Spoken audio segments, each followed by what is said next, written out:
I was almost 9 years old. And as I said many, many times, having had terrible asthma, my parents took me to the movies all the time. My father took me to see this film. He'd take me to see westerns and war films and musicals, but sometimes take me to the masterpieces. I don't know how, a guy who was working in the garment district for 40 years picked up on The River, to go see this thing. It turned out to be one of the most formative movie experiences. And I know I say that about a number of films, but this was something different and special, particularly the use of color. There's no doubt about that. I would say this and The Red Shoes are the two most beautiful color films ever made. But I think something else happened when I saw that picture. It was the first exposure to a very foreign culture. I mean, I was exposed to Italian culture, of course, but with different Italian-Americans, Sicilian-Americans, Sicilians, and having seen Italian neorealism on film. But this picture was different. It looked like no other movie I'd ever seen. It was the first color film to be shot in India, and it turns to be the first Technicolor film, first use of color by Renoir himself. I didn't know the name Renoir at the time. My family were not educated, and so I didn't know Renoir. But I was 9 years old, and I was coming out of third grade, I think, in parochial school, St. Patrick's Elementary School.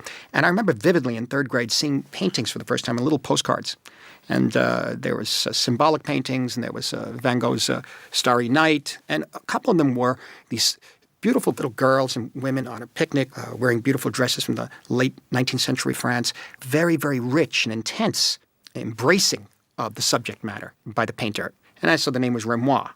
I don't know if I had made that connection when I saw the movie, but it was around the same time, And then later I went to museums and actually saw his paintings, the father's paintings. But I think the color in the film affected me strongly, and no doubt the nature of the culture that it was depicting, albeit through Western eyes. That's very important. I think Renoir wrote in his biography, he said that the Indians felt that it was better for Westerners to make a film about India through Western eyes because they didn't think that the Westerner could really understand the culture and know the problems, really understand the problems of the country they felt. At times, people see the film today and they say, well, it's seen through colonialist eyes. Well, Rumer Godden, lived there. And whether it's colonialist eyes or not, it still has truth to what it is to be a human being.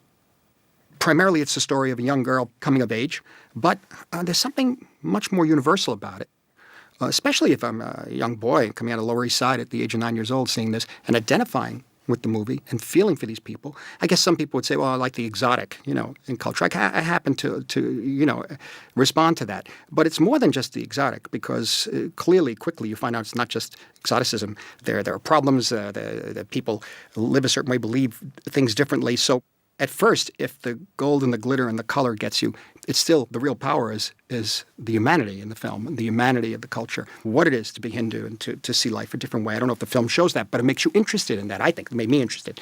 So I had never been exposed to this sort of thing, particularly a film of this kind where, like the river itself, the Ganges River, the picture just flows. The story just drops you into the middle of a life at the point at which he's coming of age, where it's wonderful to be alive and also terrible things happen to young kids at the age of 12, 13, 14. That terrible time. It's a beautiful time, but it's a terrible time. They go through a lot of trouble, a lot of difficulties coping. And you feel this in this picture unlike any other, I think. I felt I was living with these people and that I had seen something very special because it was very different from traditional storytelling.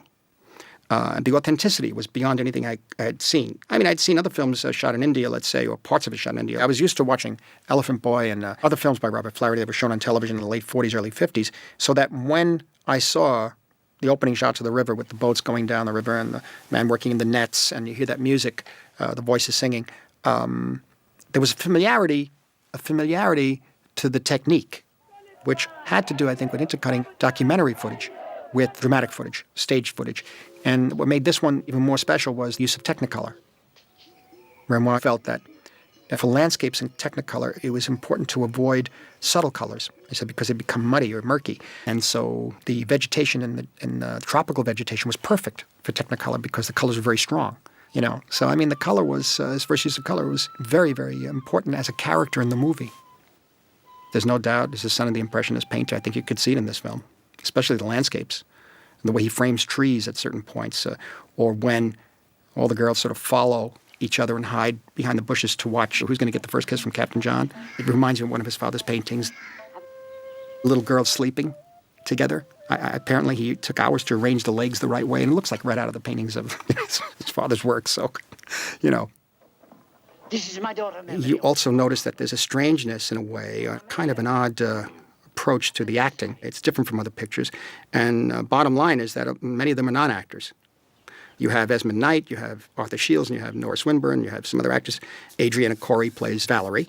You had actors in it, but they all seem to blend with these other people who seem a little awkward at times, but ultimately the actors sort of fit in with the non-actors, sort of balanced. For example, Thomas Breen, who plays the soldier who had lost a leg in World War II. He's very interesting because you could tell it's a non-actor, but he really lost a leg.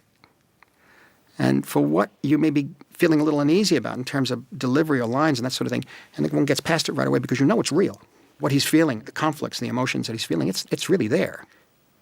You know, probably the toughest two moments in the movie, not necessarily Harriet's desperate act at the end, which is luckily she's okay, but there's two moments, and it has to do with the rivalry between Harriet and Valerie. The sparring between the two girls forces Captain John to get up and throw rings. And somehow the way he was playing it had a truth to it that was very powerful, you know. And the moment where he slips and falls because he has one leg was the most disturbing thing, the most upsetting moment I'd seen in movies for a long, long time. And of course, you're angry at the two girls for causing this, but on the other hand, you understand the tension. You could feel it. I couldn't describe it. I was 9 years old. I couldn't quite, but I understood the tension between the girls, and I understood the wanting to be favored by him and who he's in love with, and that's all the fantasy. All of that coming on, I understood that. But the result was a humiliation to this man, and also the brutal reminder that a part of him is missing, you know. And as you get older, you begin to learn more and more about that, and you feel more about that. But probably the toughest thing in the movie is Valerie getting the kiss, I think, because Harriet says that was her first kiss, right? She loses the first kiss. You really feel it. Maybe not fully as a 9-year-old, totally understanding the sexual context of it and all of that, but, you know, I just felt the hurt. You know, the film is very interesting because as it is like the river, the endless flowing of life, it has simplicity and a beauty of everything that is in passing, everything that's like transitory, everything's movement. Just life goes and then people die and then things come up again and life goes on. But also there's very disturbing moments in it. And I felt this when I first saw the picture. Bogey playing with the snake. He was obsessed with snakes. A little boy, pure innocence, and the snake coming out of the tree, pure evil, in a sense representing pure evil. I know there are many people out there who like snakes. It's fine with me. I personally have a little bit of a problem with it, but, you know, when he's discovered dead, it's really upsetting. I couldn't even imagine something happening like that to people. Somehow, along with the beauty that you see in the world around you in the river and the beauty of family life, there is that toughness and brutality in the picture, too, which I think balances out just beautifully. Radha, who plays Melanie, who's a powerful beauty, hypnotic quality, the way she speaks and the way she moves. I mean, I've never seen anything of Indian culture up to that point. And I've got to understand, too, American audiences hadn't. Maybe in England they did, but we hadn't seen that. Melanie, she was half English, half Indian, feeling her discomfort, feeling her confusion. There's something about her and her acceptance that you feel an emotional and dramatic resolve. You feel a sense of relief. Talking about accepting the place in life where you are, which kind of flowers in a way when there's this dream scene about the Lord Shiva. This was something that was so foreign to me and so fascinating. And I liked the dancing and I loved the music. And how the dance sequence is edited within the film. It's very advanced for the time. Even though it was pre-New Wave, it just didn't worry about time or space, just went. The framing, I think, for the most part, from head to toe, seeing the dance. And, of course, Renoir didn't have the dolly track, so Radha had to come forward herself for a tighter shot and then move back. But the limitations forced him into certain decisions in the shooting of that dance sequence that makes it magical and special. Going back to Renoir's biography, he talked about wanting to make a film, and he read a review of the book by Rumer Godden in New Yorker and went around trying to pitch it with his agent in Hollywood.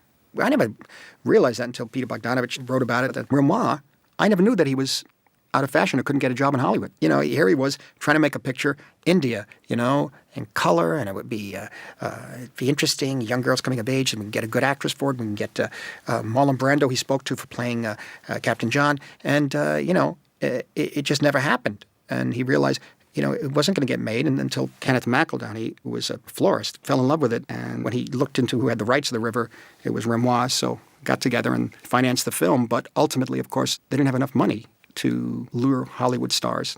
So, in a way, what happened was that they made an experimental picture. I think it was his first really, you feel, an experimental movie in a way for the commercial market.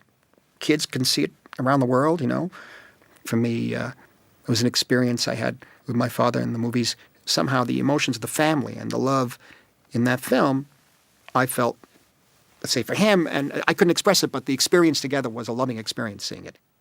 Then, in the late 50s, something unique happened in film history. A negative for Grand Illusion, long thought to be destroyed, or at least a dupe negative, was found. And the film was re-released as a major release for foreign films.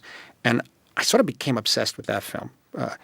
I must say, after seeing that film maybe 40 times or 50 times, I still find that I'd rather see The River, but there was something powerful about that movie. I don't want to get into that now, but it's Gabin and Freinet and von Stroheim, and the sublime sadness of it is remarkable. Then I saw Le Règle du Jeu, The Rules of the Game, which escaped me. It was very hard for me to get into understand the culture of the servants and the bourgeois in France. I enjoyed the movie, but I didn't quite go with its reputation as one of the greatest films ever made. I'm completely an outsider on that movie. I have no understanding of the culture and the world of that. But I think to the people in that world and all of Europe and all what was happening between the two world wars, I think it is a very, very important movie.